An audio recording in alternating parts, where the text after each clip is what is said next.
Evangelho segundo São Mateus. Estando João no cárcere e ouvindo falar das obras de Cristo, enviou 2 dos seus discípulos a dizer-lhe: Tu és aquele que há de vir ou devemos esperar outro? Jesus respondendo disse-lhes: Ide e contai a João o que estáis a ouvir e a ver.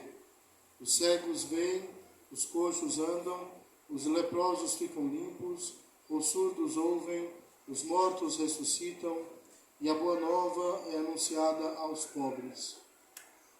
E feliz daquele para quem eu não for ocasião de escândalo. Tendo eles partido, começou Jesus a falar de João às multidões. Que fostes ver ao deserto? Uma cana agitada pelo vento? Que fostes ver? Um homem vestido de roupas finas? Os que vestem roupas finas encontram-se nos palácios dos reis. Que fostes então ver? Um profeta? Sim, eu vos digo, ainda mais que profeta, porque este é aquele de quem está escrito: Eis que eu envio o meu anjo adiante de ti para preparar o teu caminho. Este é o Evangelho para esse segundo domingo do Advento, segundo São Mateus. Em nome do Pai, do Filho e do Espírito Santo. Amém. Ave Maria, cheia de graça, o Senhor é convosco. Bendita sois vós entre as mulheres, e bendito é o fruto do vosso ventre, Jesus.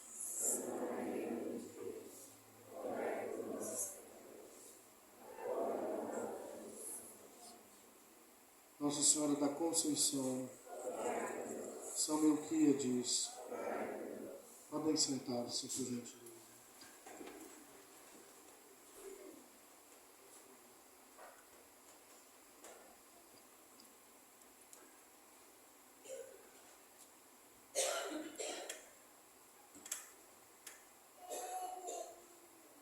Antes do sermão de hoje, gostaria de agradecer a todos pela festa e a vossa participação, vossa presença, pela grande festa do dia 8.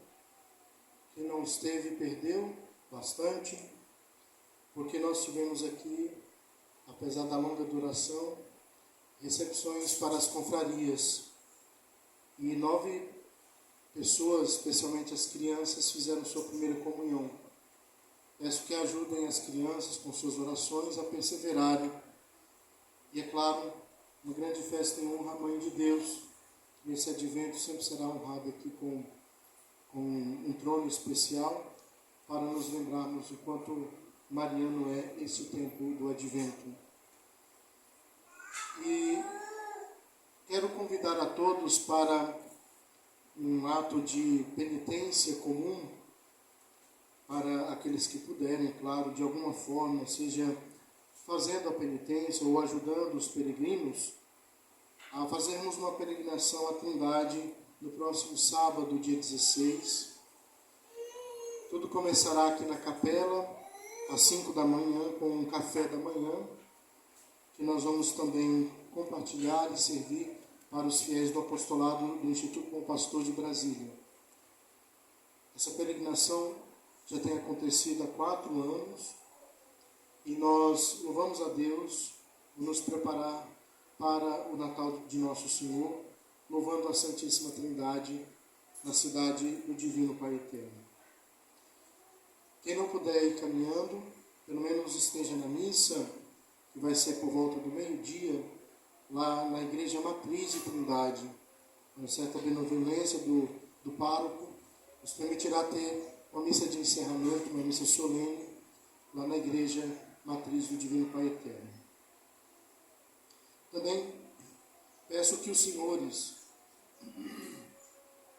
coloquem em dia a sua colaboração mensal e peço também que sejam um pouco mais generosos esse mês para me ajudar a quitar essas tendas, um valor considerável, fora do nosso orçamento, mas eu não podia mais ficar tranquilo vendo os fiéis no sol, buscando sombra, aí ao redor. Então nós fizemos a aquisição dessas tendas sempre muito necessárias. Não é o ideal seria que tivéssemos uma igreja suficientemente grande que coubesse a todos os fiéis. Mas enquanto isso não nos é possível, pelas limitações financeiras e também eclesiásticas, nós vamos ajeitando de alguma forma. Então eu peço a todos que façam a sua colaboração com um pouco mais de generosidade. Há uma profecia no livro de Isaías que diz assim: então se abrirão os olhos dos cegos e se descerrarão os ouvidos dos surdos.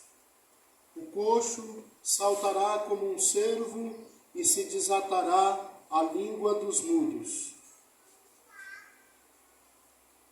Esse relato da profecia de Isaías é realmente muito similar ao que nós chamamos o quadro das obras de Cristo, que é o tema do Santo Evangelho de hoje. Quando nosso Senhor é procurado pelos discípulos de São João Batista, é exatamente todos esses acontecimentos o que se realiza naquele momento, naquele tempo. É como se fosse o cenário em que nosso Senhor coloca diante dos olhos deles como resposta. Então nosso Senhor diz, conforme nós traduzimos: ide contar a João o que estáis ouvindo e vendo. Os cegos recuperam a vista, os paralíticos andam, os leprosos são curados, os surdos ouvem, os mortos ressuscitam e os pobres são evangelizados. Santo Tomás de Aquino explica muito bem essa passagem das Escrituras, mostrando que todos esses milagres resumem a obra salvífica de nosso Senhor. E ainda lembra que toda esta obra salvífica é eminentemente espiritual. Parecem curas meramente corporais, atos meramente nos homens, mas se referem a realidades ulteriores. E, meus filhos, nós sabemos e estamos prestes a comemorar isso de forma litúrgica e sacramental, que Deus se fez homem. E com certeza, o Filho de Deus se fez homem não apenas para operar milagres físicos, mas para justificar os seres humanos, para nos salvar, transformando-nos lá no âmago do nosso ser, tirando-nos da condição de pecadores e escravos de Satanás e tornando-nos santos, filhos adotivos de Deus. Essa obra, que é maior do que os céus e a terra, está significada em cada um dos trabalhos enumerados por nosso Senhor hoje, na resposta aos discípulos de São João Batista. Santo Tomás diz assim: falando em um sentido moral, está significado nesses sinais da vinda do Senhor todo o processo de santificação do homem. A primeira coisa de fato que advém ao pecador é a cegueira, quando sua razão é obscurecida, tal como o abortivo que nunca viu a luz do dia. E cita o Salmo 58. Ou como o povo que mesmo tendo olhos é cego, como diz o profeta Isaías e o próprio Cristo. Também o ser humano é chamado de paralítico, quando sua mente é conduzida a várias coisas, como está em 1 Reis. Até quando tardareis, aliás, até quando andareis mancando de um lado ao outro? Da mesma forma, o ser humano se torna ulceroso pelas insídias e leproso porque já não pode voltar atrás e passa a infectar outras pessoas. Depois o ser humano fica surdo, pois o castigo não é mais ouvido por aquele que está contaminado. E por fim, ele morre. Todos esses, no entanto, o Senhor é capaz de curar. Inclusive os mortos, como está escrito lá na Epístola aos Efésios. Desperta, tu que dormes, levanta-te dentre os mortos. E por último, são sanados também os pobres em espírito, aos quais falta sanidade, como diz o Salmo, meus rins estão ardendo em mim, nada há de sadio. Curados, esses homens são levados a uma certa estabilidade da mente, na qual se encontra a verdadeira paz, como também está escrito no Salmo 119, muita paz tem quem ama a lei, no seu caminho não há tropeço. E assim terminamos a citação de São Tomás. Assim como o povo de Israel, sofrendo no exílio, se alegrava ao saber que estava próxima a sua libertação, também nós devemos verdadeiramente exultar por termos um Salvador. E se muitas vezes nós não o fazemos, a razão está em que não compreendemos ainda a miséria de nossa condição. Não enxergamos a cegueira, a paralisia, a lepra, a surdez e a morte que habitam em nossos corações, dominados pelo pecado. Pior do que isso, é ver como em nossa época as pessoas têm feito o possível para maquiar a situação humana de afastamento de Deus, transformando sua existência passageira numa ilusão terrivelmente alienante. Para nos servirmos de duas comparações, somos como essas pessoas de idade que, para disfarçarem as rugas, enchem os rostos de produtos e fazem inúmeras cirurgias plásticas para parecerem o que não são. Jovens. Somos ainda como os passageiros anestesiados de um Titanic, cantando e dançando nos bailes da vida, enquanto o nosso navio, quer tenhamos ou não consciência, está prestes a afundar. A verdade é que essa existência terrena é uma realidade muito pobre e transitória diante da eternidade que nos espera. Se ficarmos apegados às coisas deste mundo, passaremos com ele, afundaremos como aquele famoso navio.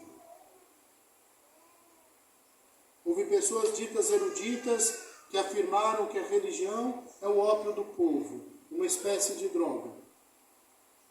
Mas vemos que é o contrário. O ópio do povo é esse tipo de pensamento. Pois a religião é que de fato mantém as pessoas acordadas e que nos ensina a viver a realidade tal como ela é.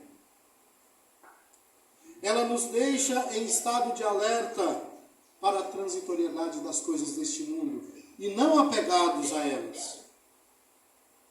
A religião deixa claro que realmente existe alguma felicidade neste mundo, mas também diz que o paraíso não é neste mundo. Já o marxismo, a que me referia com sua burra definição de religião, insiste em dizer que a pessoa tem que lutar porque ela vai conseguir o paraíso neste mundo.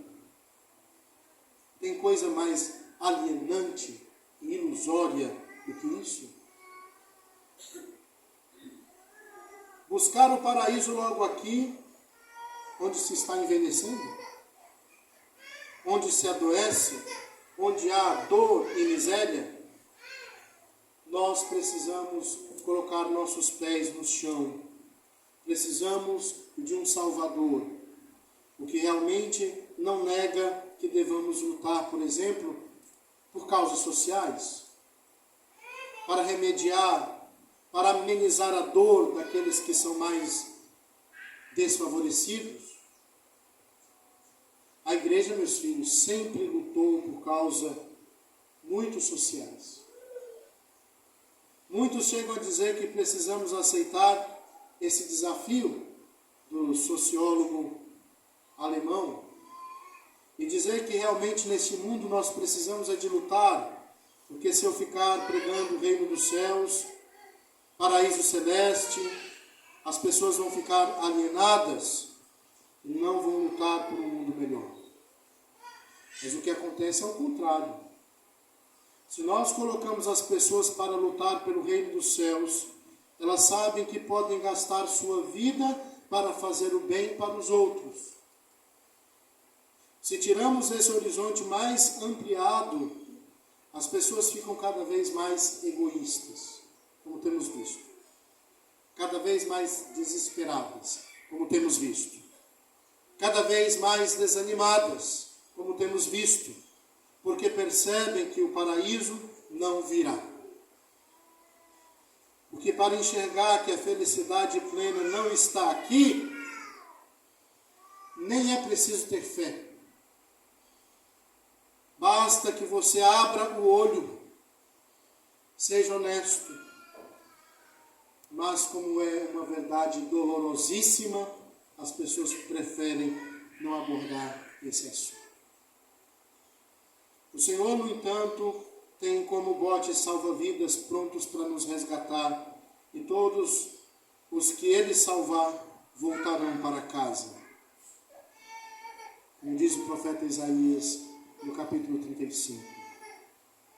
Por isso, meus filhos, procuremos sanar nossas enfermidades no amor misericordioso de Deus que nos acolhe, nos perdoa, nos conduz à vida eterna e perpetua a ação de nosso Senhor pela administração dos sacramentos. Reconciliemos-nos com Ele. Se porventura tivermos perdido a sua amizade e fortaleçamos nossas resoluções de o servir com generosidade. Não há nada melhor no mundo, afinal, do que estar em graça de Deus. Tendo o menino Jesus repousando no presépio do nosso coração. Peçamos à Santíssima Virgem que nos ajude a reconhecer e ter fé nesse Filho poderoso que escolheu o seu ventre para ser adorado pelos anjos e pelos homens.